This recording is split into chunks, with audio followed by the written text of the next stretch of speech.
My name is Larry Wheeler, and this is my presentation on biometric attack vectors and defenses.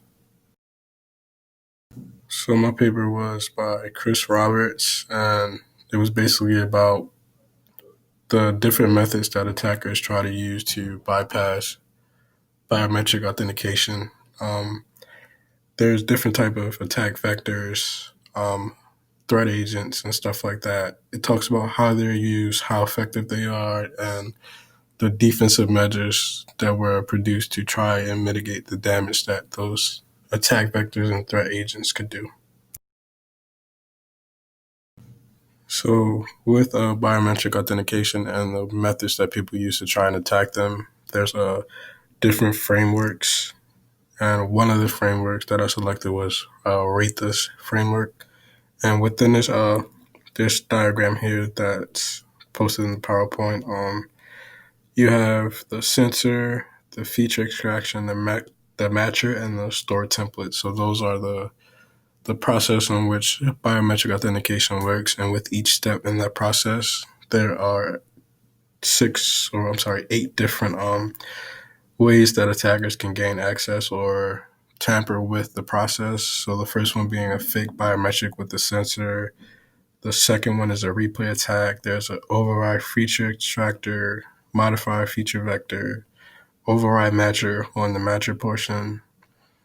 There's a way to modify the store template. There's a way to modify the template data, and you can override the final decision. So as you can see, with all of that, there are several different ways and several different methods that attackers can use to try and harm or get in the way of a successful biometric authentication process. Threat agents are individuals or groups that work to either intentionally or unintentionally compromise, harm, or just do negative stuff to a biometric system. And there are three different types of threat agents. The first is an imposter, who is anyone who intentionally or otherwise poses as an authorized user. The imposter themselves may be an authorized or an unauthorized user. The second one is an attacker. An attacker is anyone who attempts to compromise the biometric system. Their motivation to do so may be trying to gain unauthorized access to a system or to try and perform a denial of service. The third form of a threat agent is an authorized user, and this is basically any person that has technically they have authorized access to the system, but they may unintentionally compromise the biometric system.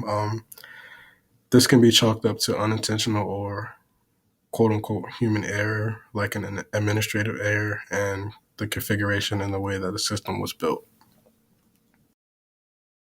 So collusion and coercion comes into play where someone takes a person who has legitimate access on their end, and the attacker tries to use that person and their access to try and gain something by gaining access, or trying to use that person to harm the biometric system. There can be things like blackmail. Basically, if you don't give me access or if you don't do what I'm asking you to do to the system, then I will harm you in some way or form. There's social engineering. There's threat or coercion by payments. Like, hey, if you do this to the system, I'll pay you an X amount of money. Um, or stuff like phishing. Or there's several different ways, but basically, to sum it up, collusion and coercion is trying to sway or persuade someone with legitimate access to basically perform malicious intent on your behalf. Threat vectors are parts of the system that can be attacked by individuals who are trying to do harm. As you see in the figure that I posted, there are several different attack vectors. There's things like fake digital biometrics, false enrollment, external system compromise. You can modify the access rights, template reconstruction, replay attacks, reuse of residuals, synthesized feature vectors.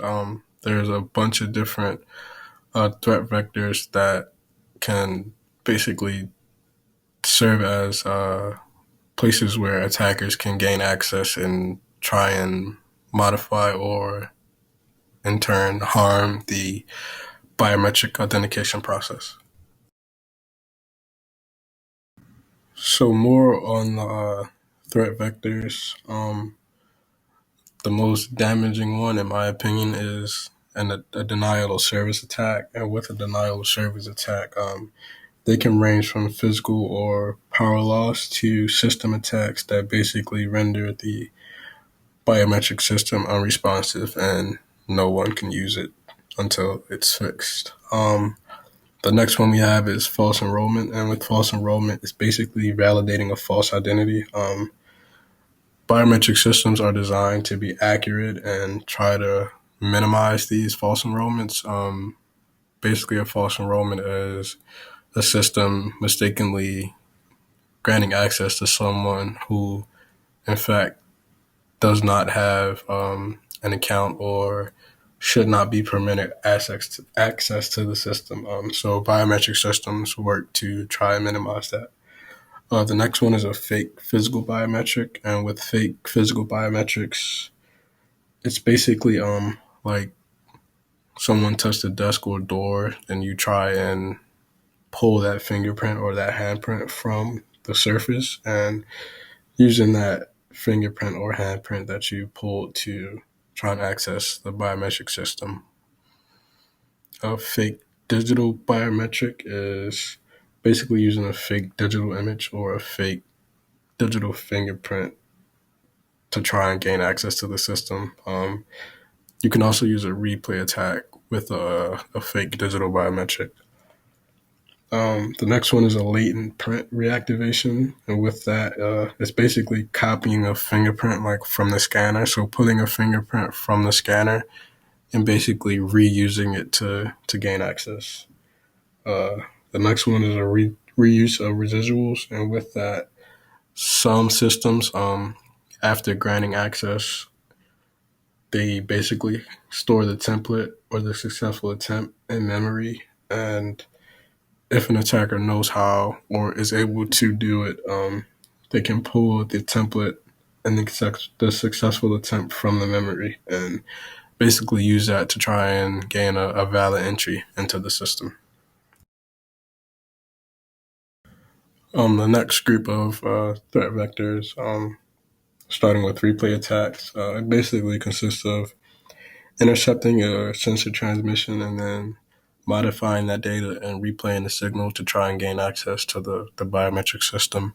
Um, with synthesized feature vectors, it basically involves the insertion of fake biometric data into the system and then modifying it until it accepts the fake data. Um, Next, we have overriding the feature extraction.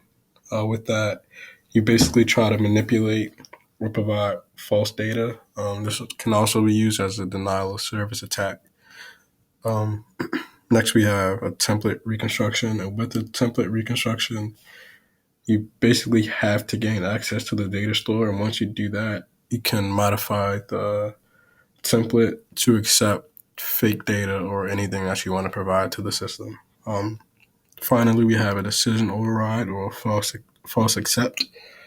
With that, it's basically a bypass attack that ignores the system logic or injects a false acceptance between the system and end device. With this, you can also use physical device tampering to accomplish this. So next we have system vulnerabilities, and these are basically defects or stuff that's not up to par in the system design, architecture, production, or the implementation of a system. These basically leave the biometric system open to exploitations or attacks. So when an attacker tries to access the system, these vulnerabilities will be either the first things they try or once they try them, the attackers will notice that these areas of the system are where they have the most success. The five, not most important, but the five most common system vulnerability areas are operating systems, storage systems, biometric applications, sensor softwares, and hardware slash firmware systems.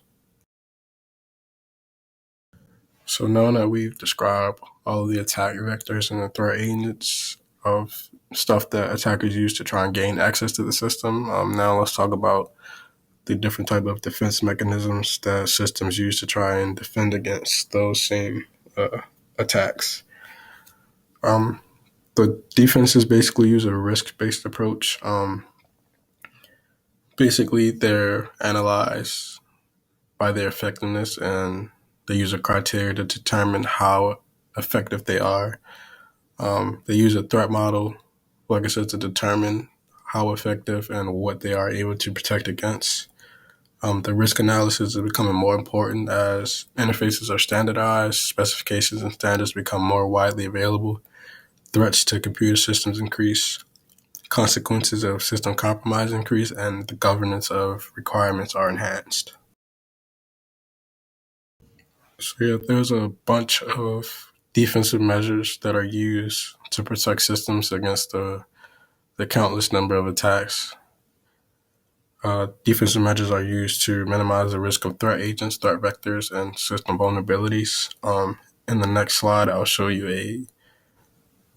a figure that has the various different types of attacks and the defenses against those. I think there are 6 different categories of defense, and with each one, it shows you how effective each area of defense is against those specific attacks. And so here we have the table of just the different defensive measures that are taken to protect the system. Like I said, we have 6 areas of defense. There's input device protection, input data protection, system data protection, data storage, system tamper resistance, and secure communications. There's different areas of defense and different tactics or different pathways you can take to try and secure your device. And with each of those, it lets you know each route that you take, there's a check mark to let you know if what area of protection will be in fact protected if you take that route. There's multiple different types of defensive measures. The first being a challenge or response. With the challenge or response, you're presented with a challenge question and you must provide the correct response in order to be granted access. You can be presented with a question like, what was your father's middle name, the name of your elementary school, the name of your favorite teacher in middle school, something like that. Um, Next, we have the randomizing of input biometric data. With that, there can be a variation of challenge or response questions to gain multiple biometric samples, like several different fingerprints. So you might do an index finger, a middle finger, a pinky finger, thumb, and then with each finger, you provide like a different side or a different angle of the finger in order to provide a full sample of the fingerprint. With that, you help to defeat attempts to reuse or using latent fingerprints that might have been pulled from a scanner.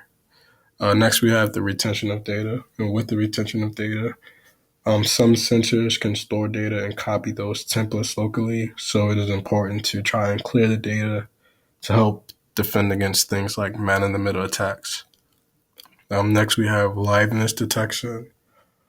Um, with this, it's basically trying to ensure that the person providing the sample is actual like a real life living person and not a cadaver or a piece of paper or something like that.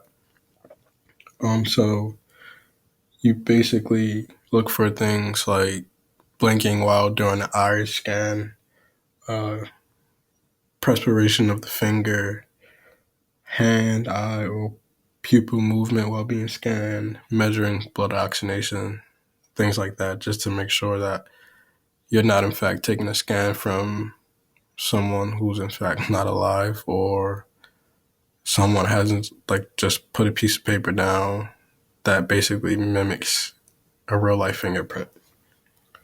Next, we have multiple biometrics, which is pretty simple. You basically use a combination of basically two or more different forms of biometric authentication. So basically, instead of just using a fingerprint or instead of just using an eye scan, you basically use a combination of both. And that basically makes it very, very difficult to spoof multiple scans. Finally, we have multi-factor authentication. With multi-factor authentication, you basically use stuff like smart cards, PIN numbers, passwords, or biometrics, etc. And with this, it can increase the processing time, so it makes the process of getting authenticated a lot longer. But if security is priority, it can be worth it. Just takes a few more seconds to get all that process. But I think if it's like security is in fact priority, then those extra seconds can be worth it. So in conclusion, I do think biometric systems are efficient. They're a good way to do authentication to ensure that the person that you're providing access to is in fact who they say they are. Obviously, with anything in technology, there are risks and things that you have to consider from a security standpoint. But as these biometric systems grow more popular, the attack vectors against them do. But at the same time, the defense measures to mitigate those attack vectors and threat agents also grow stronger. I think it is important to assess the risk involved with going the biometric route. Just make sure that you're taking every precaution to minimize the risk. Um, Biometric systems have to use a proper risk analysis to ensure confidence and security, because at the end of the day, with technological systems, the security of your data and your users is, or at least should be, if not your top priority, one of the top priorities. And I think biometric systems go a long way to doing so.